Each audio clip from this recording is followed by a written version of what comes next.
اب پوری جو اسکول کی بلڈنگ ہے وہ بھی اس ویڈیو میں دکھائی جاتی ہے، ملیٹنٹس بھی اپنی موجودگی بتاتے ہیں، اور اسکول کی اتنی بڑی بلڈنگ ہے کہ اس لیے میں نے کہا کہ یا تو یہ ہائی اسکول ہے یا پھر یہ جناب ہائر سیکنڈری اسکول ہے۔ تو یہ خواجہ میر علاقہ ہے باڑہ کا، اور یہاں پر پھر بتایا گیا کہ اس ویڈیو کے بعد ایک کارروائی ہوئی یا کوارڈ کاپٹر حملہ کیا گیا جس میں انہی ملیٹنٹس کو مار دیا گیا ہے۔ میں نے کم از کم 5 یا 6 افراد کی لاشیں دیکھی، اور کچھ بتایا گیا ہے کچھ ذرائع سے کہ ٹوٹل جو اس میں ملیٹنٹس مارے گئے ہیں اس کارروائی میں یہ 10 مارے گئے ہیں، اور یہ بھی بتایا گیا ہے کہ یہ وہی ملیٹنٹس مارے گئے ہیں جو اس طرح سڑکوں پہ نکل کے ویڈیوز بناتے تھے یا جو اس اسکول میں آئے تھے اور یہاں پر انہوں نے یہ ویڈیو بنائی تھی۔ تو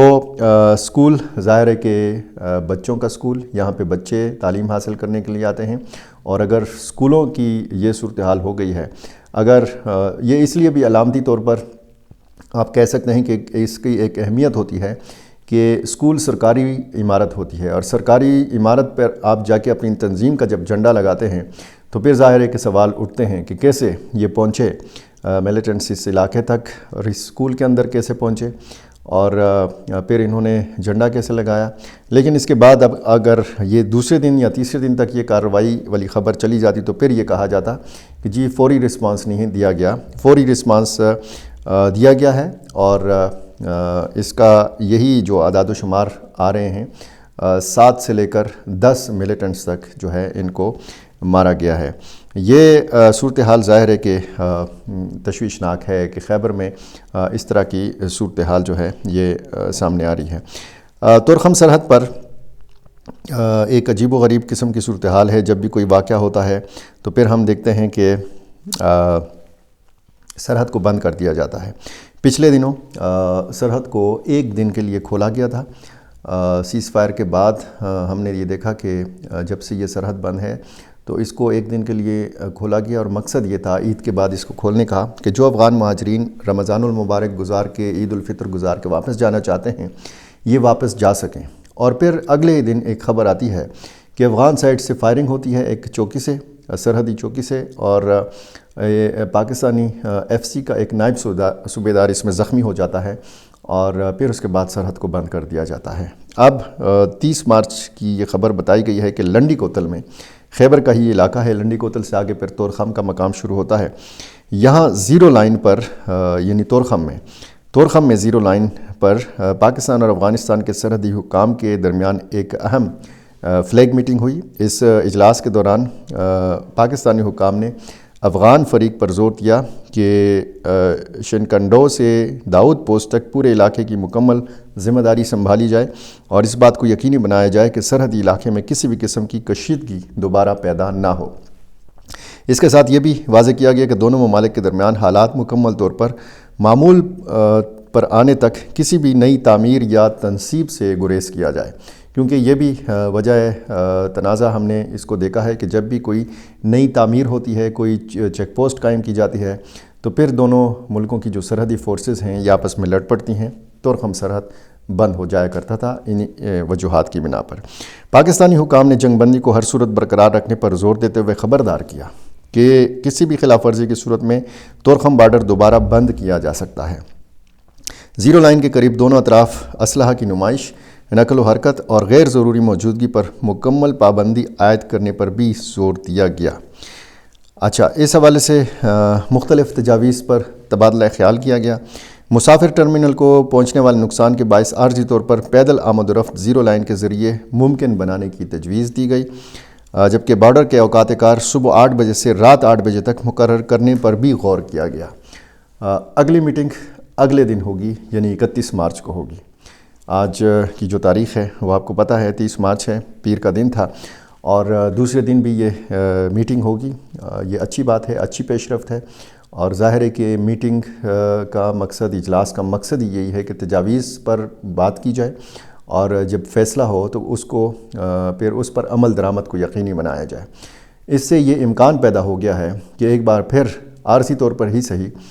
تورخم سرحد کو کھولا جا سکتا ہے۔ بیچ میں اگر کہیں سے شرارت ہوئی تو اس سرحد کو دوبارہ سے بند بھی کیا جا سکتا ہے، یہ بھی بتایا گیا ہے پاکستانی حکام کی جانب سے۔ یہ ظاہر ہے کہ لوگوں کی نظریں ہیں تورخم سرحد کے اوپر، چاہے وہ افغانستان کے اندر لوگ ہوں، پاکستان کے اندر لوگ ہوں، یا پاکستان کے اندر موجود لاکھوں افغان مہاجرین ہوں، کیونکہ ان کی وطن واپسی کا سب سے بڑا جو راستہ ہے وہ تورخم ہی ہے، دوسرا چمن ہے۔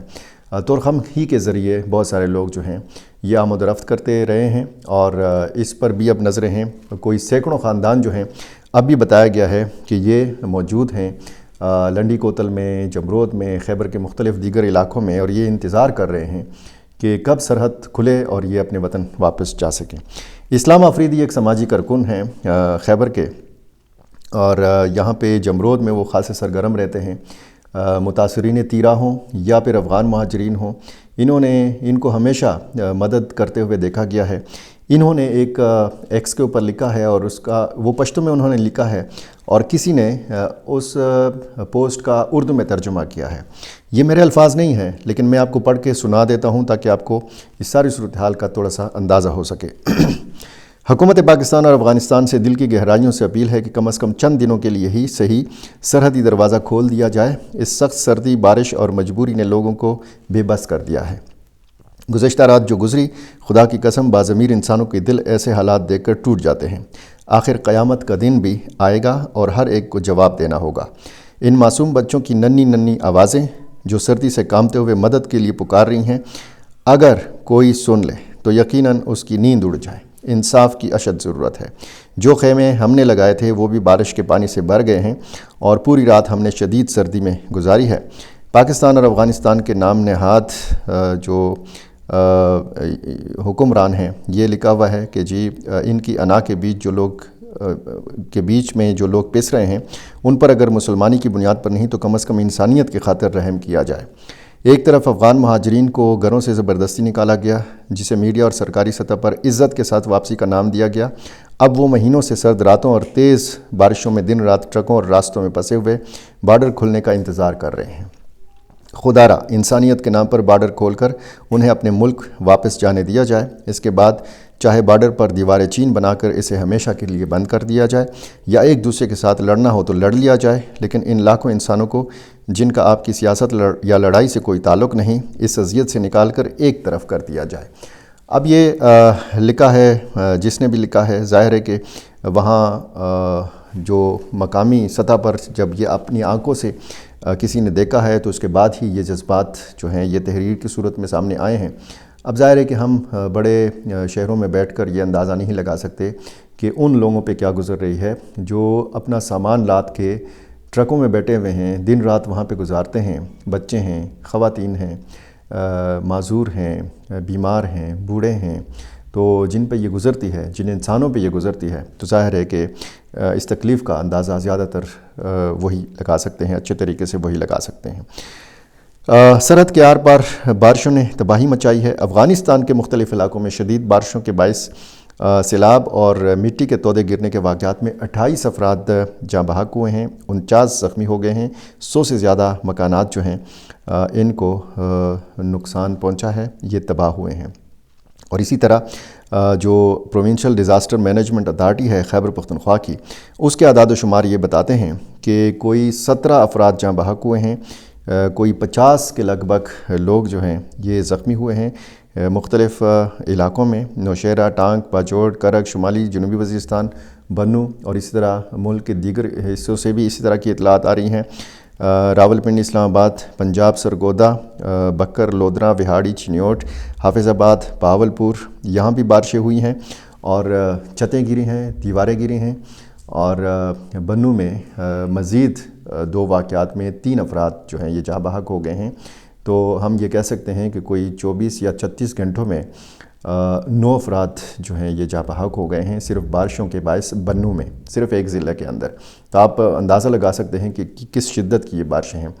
1 سے 4 اپریل تک دوبارہ تیز آندھی،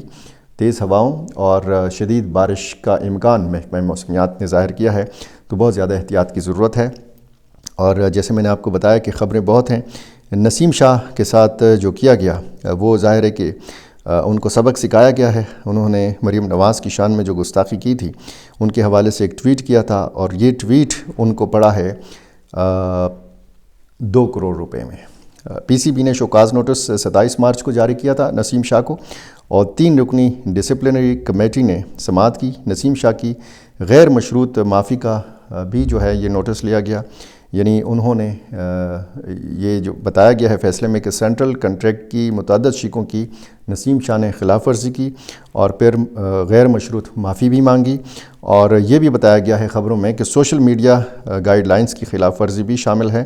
اس ساری صورتحال میں، اور نسیم شاہ کا جو سوشل میڈیا ایڈوائزر ہے اس کو برطرف کر دیا گیا ہے اور اس کو بلیک لسٹ بھی قرار دیا گیا ہے۔ یہاں سے پتہ چلتا ہے کہ یہ سوشل میڈیا ایڈوائزری کا کام تھا، نسیم شاہ نے بذات خود کوئی شاید ٹویٹ نہیں کیا تھا، ان کی غیر مشروط معافی بھی، لیکن ہم یہ دیکھ رہے ہیں کہ ایک مخصوص سیاسی جماعت کے جو لوگ ہیں وہ اس معاملے کو لے کر بہت زیادہ اس معاملے کو اتنا اچھال رہے ہیں کہ نسیم شاہ کا جو کیریئر ہے وہ خطرے میں پڑ گیا ہے۔ اب انہوں نے معافی بھی مانگ لی ہے، وہ 2 کروڑ روپے کا جرمانہ۔ اب میں ایک پی ٹی آئی کے ایک سابق رہنما جو بیرون ملک ہوتے ہیں ان کا میں دیکھ رہا تھا ٹویٹ کہ ان کے لیے چندہ مہم شروع کی جائے، جناب میں چندہ دینے کے لیے سب سے پہلے میں تیار ہوں، ہم ان کا جرمانہ بھر دیں گے۔ اور یہ ظاہر ہے کہ نسیم شاہ کا شاید کسی بھی سیاسی جماعت سے تعلق نہ ہو، لیکن جس طریقے سے غلطی ان سے ہوئی یا ان کے سوشل میڈیا ایڈوائزر سے ہوئی، جو بھی ہوا 2 کروڑ روپے کا جرمانہ ایک بہت بڑا جرمانہ بھی ہے، اور ساتھ ساتھ میں سوشل میڈیا پر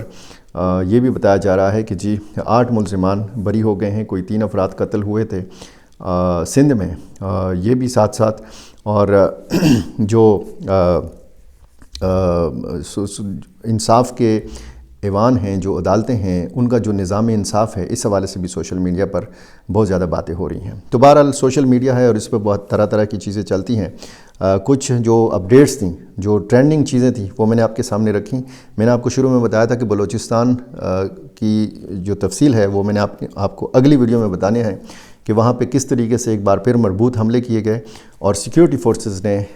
کس قدر تیزی سے رسپانس دیا اور کتنا جانی نقصان وہاں پہ BLA کو پہنچایا گیا ہے۔ میری اگلی ویڈیو کا انتظار کیجئے۔ میرا چینل آپ نے ابھی تک سبسکرائب نہیں کیا، یہ کر لیجئے اور مجھے اپنی رائے سے ضرور نوازا کیجئے۔ بہت شکریہ۔